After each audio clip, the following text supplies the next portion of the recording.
Next 9 news में आपका स्वागत है। मैं हूं आपके साथ अबरारुल हक रहमानी। दर्शकों, आपको एक बड़े मुद्दे की तरफ ले चलते हैं और बताते हैं कि आखिरकार कन्हैया कुमार की सीट पर किस तरीके के समीकरण इस समय बन रहे हैं और क्या वाकई जो है दिल्ली की नॉर्थ ईस्ट सीट पर इस बार मनोज तिवारी के लिए कड़ी चुनौती है। मनोज तिवारी के ख़िलाफ़ कन्हैया कुमार ने जिस तरीके से आंदोलन छेड़ रखा है, लगातार इस पूरे मामले को लेकर के वो अपने पक्ष को रख रहे हैं और ये कह रहे हैं कि मनोज तिवारी ने बीते 5 वर्षों में इस सीट पर, इस पूरे के पूरे लोकसभा क्षेत्र में किसी भी तरीके का कोई जो है काम नहीं किया जिसके बिना पर वो जनता के बीच जाकर वोट मांग सके। आइए इस पूरे मामले पर आगे बढ़ने से पहले दर्शकों आपको जो है एक बयान सुनवाते हैं और ये बयान कन्हैया कुमार का है, जिसे सुनने के बाद कई जो है आप कह सकते हैं कि बातें जो आपके जहन में चल रही होंगी वो स्पष्ट हो जाएंगी कि आखिरकार कन्हैया कुमार इस सीट को लेकर इतनी ज़्यादा उम्मीदें क्यों लगाए हुए हैं और आखिरकार क्या वाकई इस सीट पर जो बिहारी मतदाता काफ़ी बड़ी संख्या में, क्या इस वजह से भी उनको उम्मीद है कि इस सीट पर उनकी जीत जो वो सुनिश्चित हो पाएगी। इस पूरे मामले पर आइए सबसे पहले आप कन्हैया कुमार के इस बयान को किसान को उसके फसल का दाम नहीं मिलेगा, लेकिन किसान कपड़ा खरीदने के लिए जाए तो कपड़ा रोज महंगा हो जाएगा। यहाँ माताएं बहनें बैठी हुई हैं, आज से 10 साल पहले सोना कैसे मिलता था? बोलिए बोलिए बोलिए, दाम बोलिए, दाम बोलने में क्या है? अब कैसे मिल रहा है? 70,000।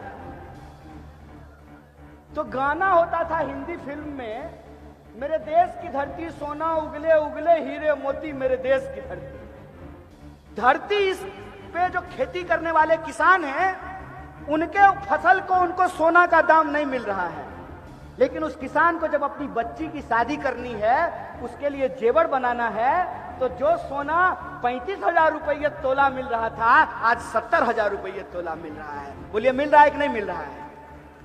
जो गैस का सिलेंडर पहले 400 रुपए में मिलता था, अब 1200 रुपए में मिल रहा है। मतलब 10 साल में महंगाई तिगुनी बढ़ गई है। महंगाई आसमान छू रही है, बेरोजगारी आसमान छू रहा है। देश में आज की तारीख में जितना बेरोजगारी है, उतना बेरोजगारी इस देश के इतिहास में आज तक नहीं हुआ। सच्चाई यह है कि आप रामटेक में रहते हैं, नागपुर में रहते हैं, मैं जानता हूं, मैं बिहार से आता हूं। बिहार से, उत्तर प्रदेश से, मध्य प्रदेश से लोग नागपुर आते हैं इंजीनियरिंग करने के लिए। कम से कम 100 से ज्यादा इंजीनियरिंग कॉलेज होगा रामटेक से लेकर के नागपुर तक।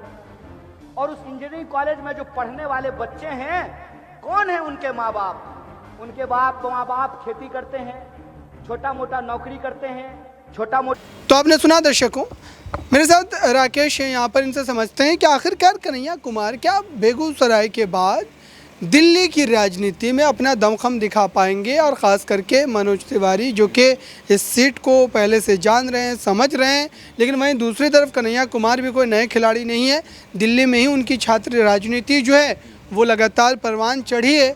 तो ऐसे में अब क्या कन्हैया कुमार इस सीट पर इस बार के लोकसभा चुनाव में 25 तारीख को जो मतदान होने वाले हैं, बड़ा खेला कर पाएंगे और किन किन मुद्दों पर आपको लगता है? क्योंकि उनके खिलाफ कई तरीके के आरोप भी लग रहे हैं, चाहे वो जो है टुकड़े टुकड़े गैंग जैसी चीज़ें जो वो भाजपा लगातार कह रही। कैसे देखिए यहाँ पर आप ये समझिए कि कन्हैया कुमार एक पढ़े लिखे नेता है। आप ये देखिए जिस तरीके से JNU जैसे संस्थान से वो पढ़े हैं और वहाँ से PhD की डिग्री हासिल की है, तो आप ऐसा तो नहीं कह सकते कि उन्हें किसी बात का नॉलेज नहीं है या फिर उसे किसी बात का ज्ञान नहीं है। वो छात्र संघ के अध्यक्ष थे। अब ऐसे में सोचिए कि JNU जैसे संस्थान में जाकर के पढ़ाई करने वाले PhD स्कॉलर, यानी आप सोच सकते कि वो कितने पढ़े लिखे नेता हैं। हाँ, हालाँकि वो बताते हैं कि कुछ मनमुटाव हैं, बहुत सारी चीज़ें हैं, वो देश को लेकर के उनका नज़रिया अलग है, वो देश को अलग हिसाब से देखते हैं, अलग तरीके से सोचते हैं।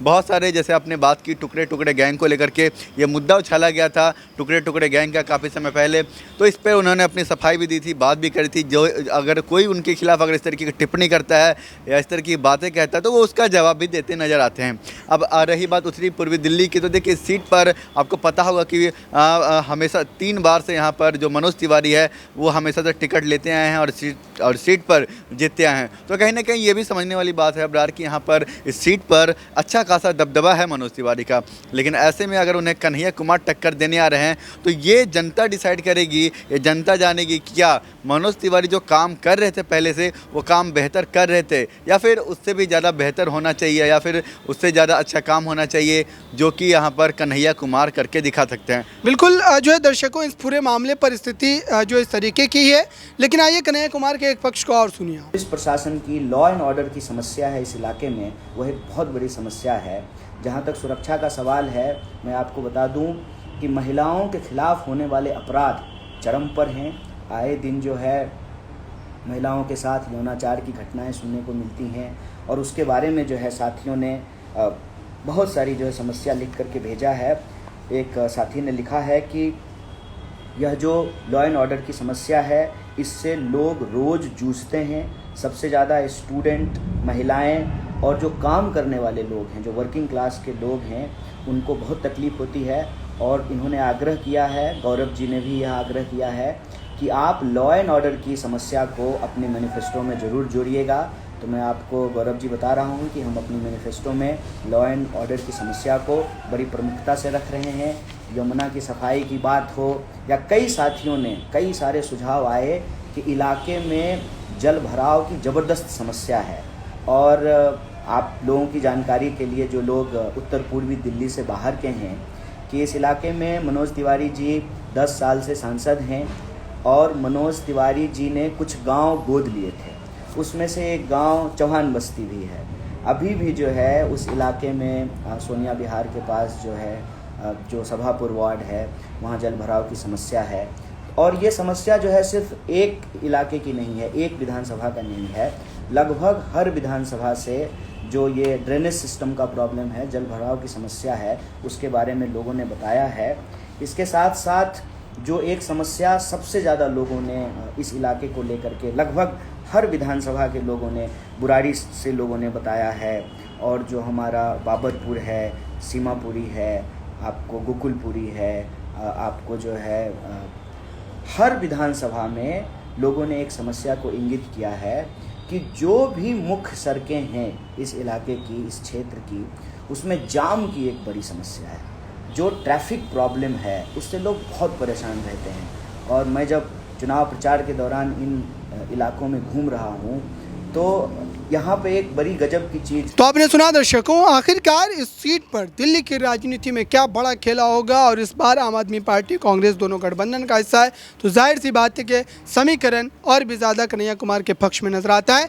आपकी राय क्या है, आप क्या सोचते हैं, कमेंट बॉक्स में ज़रूर बताइए और जुड़े रहें नेक्स्ट 9 न्यूज़ के साथ।